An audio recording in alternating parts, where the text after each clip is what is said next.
հարց տուր, ասա, այդ որ ասում են 20% ետ վերադարձի օրենքը գործում է։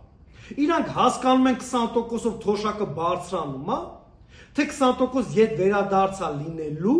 եթե դուք անկանխիկ գնումներ անեք։ Միայն այդ որ ասենք օրենքների, հա, բնության օրենքներին դեմ է։ Եթե մարդ 80,000 թոշակ է ստանում, 20% եւ 80,000 դրամի 80,000 դրամով այդ մարդը այո անկանխիկ գնումներ անում։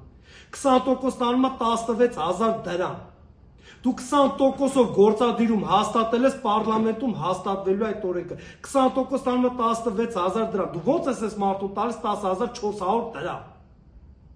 Չէ, լոգիկա չկա այդ օրենքի մեջ։ Եվ երկրորդը,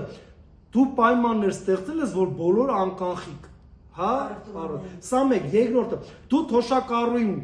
թոշակ ես տալի,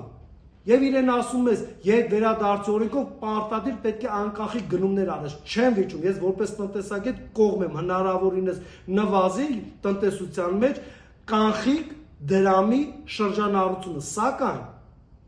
թոշակառուն կոմունալավ չէ վճարում։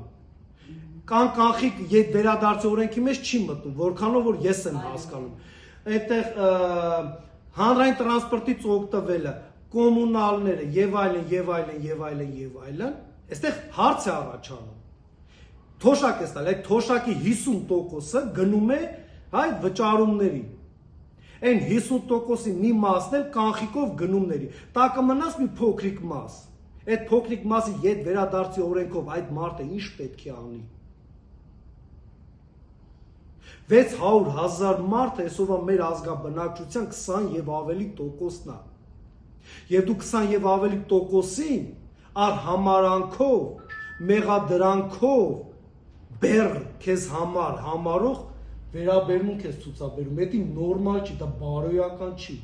Երկրի թիվ 1 ղեկավար իրավունք չունի նման պահվածք ունենա։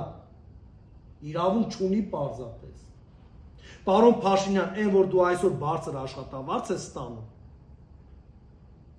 եւ այն կառավարության շենքը, որում դու նստած աշխատում ես, քո աշխատանքի վայրն է,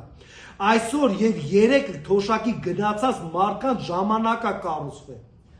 Սովետական միության ժամանակա կառուցվել դա, եւ այսօրվա թոշակառուները, որ 63 տարեկանից թոշակի են գնում,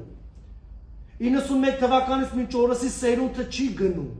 Սովետական միության ժամանակ կառուցված շենքի մարդիկ են գնում թոշակի եւ դու այսօր իրանց հանդեպ նման վերաբերմունք ես ցուցաբերում խորհրդարանում թիվ 1 երկրի ամբիոնից նման ելույթ ես ունենում։ Դա բարոյական չի, դա հակաիրավական է, դա հակամարտկային է։